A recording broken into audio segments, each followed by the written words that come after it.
अब्दुल खालिक और उसके साथियों को इस शहर के साथ हर मील के पत्थर पे लिख दो ये इबारत, हर मील के पत्थर पे लिख दो ये इबारत, मंजिल नहीं मिलती नाकाम इरादों से। अब्दुल खालिक और उसके साथियों जा रहे हो, गैरत तो है। अरे भाई क्या बताऊं, मैं इंटर के इम्तिहान में फेल हो गया हूँ।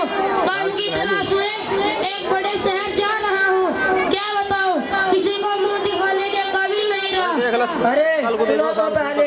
हाँ भाई बोलो, क्या बताना चाहते हो? अरे तुम इम्तिहान में फेल हो गए हो, पढ़ाई नहीं की होगी।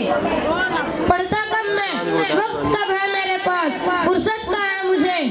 अरे पढ़ाई नहीं की होगी तुमने पढ़ाई। अरे भाई गलत मत बोलो, पहले मेरी बात सुनो। अरे तुम जानते भी हो। एक सेकंड पहले मेरी बात सुनो। मैं बताता हूँ कि पढ़ने का टाइम कैसे नहीं है। साल में कितने दिन होते हैं? 365 दिन। हाँ आगे बोलो। रोजाना आदमी 8 घंटे सोता है तो 8 घंटे के हिसाब से 122 दिन हो गए। 365 में से 122 गए, 243 रह गए। और बोलो आगे। गर्मी की छुट्टी 61 दिन की होती है। 243 में से 61 दिन निकाल दो, 182 दिन ही तो बचे। और बोलो आगे। और सुन, 52 इतवार आते हैं, 182 में से 52 गए, 130 दिन ही तो बचे। हाँ हाँ और कुछ। दिवाली, ईद, बकरा ईद की 40 दिन की छुट्टी होती है। और कुल मिला के यहाँ वहाँ का 130 में से 40 निकालो, कितने बचेंगे बोलो। तुम ये सब मुझे क्यों बता रहे हो? मैं इसलिए बता रहा हूँ कि पढ़ने का टाइम कब है मेरे पास। तो तुम मुझे हिसाब क्यों बता रहे हो? एक सेकंड, मैं इसलिए बता रहा हूँ मेरे पास टाइम क्या है पढ़ने का। तुम ये कह रहे हो कि मैंने पढ़ाई नहीं की होगी।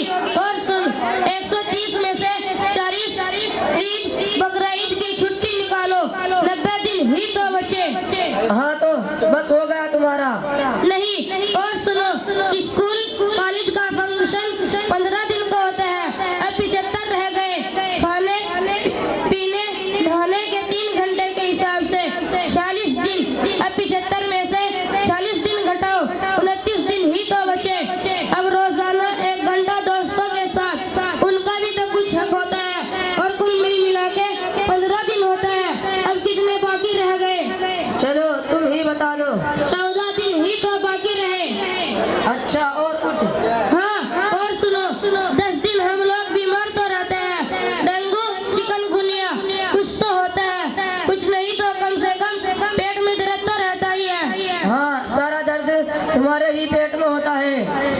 तो 14 में से 10 दिन बीमारी वाले निकालने के बाद 4 ही दिन तो बचे के नहीं। हाँ हाँ तो बस हो गया तुम्हारा हिसाब। नहीं, आगे सुनो, 3 दिन हमारे टीवी देखने में तो लग जाते हैं, अब बचा 1 दिन। अब 1 दिन साल में बर्थडे भी तो आता है। क्या अब आदमी अपने बर्थडे वाले दिन भी पढ़ाई करेगा? अब मुझे बताओ, कब है टाइम पढ़ने का और कब मैं पढ़ाई करूं? बस अब तुम कह चुके, हो गया तुम्हारा हिसाब। सुनो देखो मैं बताता हूँ, सारा वक्त पढ़ाई का है, सब वक्त ही वक्त है। मगर क्या बोलो, देखता हूँ तुम्हारी तकनीक। हाँ तो सुनो, दिन में 24 घंटे होते हैं ना, चलो सोने के 8 घंटे मान लेते हैं, तब भी 24 घंटों में से 16 घंटे बचे। करो पढ़ाई, कितनी पढ़ाई करोगे? और 3 घंटे रोजाना खाने पीने और नहाने के निकाल दो, तब भी 16 घंटों में से 13 घंटे तो बचे। सब वक्त ही वक्त है। और 1 घंटा दोस्तों का भी हक अदा करो, तब भी 12 घंटे बचे। और कितना वक्त चाहिए पढ़ने का यार। और बीमारी तो कभी कभार आती है, उसका कोई अलग से वक्त थोड़ा ही है। और ईद बकरीद के 40 दिन निकाल दो, तब भी 365 दिनों में से 325 दिन बचे। और रही बात तुम्हारे टीवी देखने की, तो इंतहाई गलत काम है। जब टीवी देखोगे तो पढ़ाई क्या करोगे? जाकर क्लास में भी वही स्टोरी सुनाओगे। इसलिए इन तमाम बुरी आदतों से दूर रहना चाहिए। अच्छा और बोलो। अगर तुमने इन तमाम बातों पर अमल किया तो तुम्हारी पढ़ाई के लिए वक्त ही वक्त रहेगा, नहीं तो ऐसे ही इम्तिहान में फेल होते रहोगे, वक्त न मिलने का बहाना ही रहेगा। नहीं मानते हो तो अबू बकर से पूछ लो, उसने मेरी मेरी सारी बातों पर अमल किया। आज वो फर्स्ट डिवीजन से पास हुआ है। अच्छा, सही बता रहे हो। नहीं यकीन होता है तो रुको, मैं उसको अभी बुलाता हूँ। अबू बकर, तुम कहाँ हो? इधर आओ। अस्सलाम वालेकुम व रहमतुल्लाहि व बरकातुहू। वालेकुम अस्सलाम व रहमतुल्लाहि व बरकातुहू। खैरियत से हो उमर भाई? मैं अभी आपके ही पास आने वाला था आपका शुक्रिया अदा करने के लिए, इसलिए कि आपकी बातों पर अमल करके मैं इम्तिहान में कामयाब हुआ हूँ और मैं अपनी क्लास में फर्स्ट डिवीजन से पास हुआ हूँ। हाँ, मैंने भी सुना है, सुनकर बहुत खुशी हुई। मैंने भी इसीलिए आपको बुलाया था। एक बार फिर से बता दो ताकि जैद भाई आपकी बातों को सुन ले।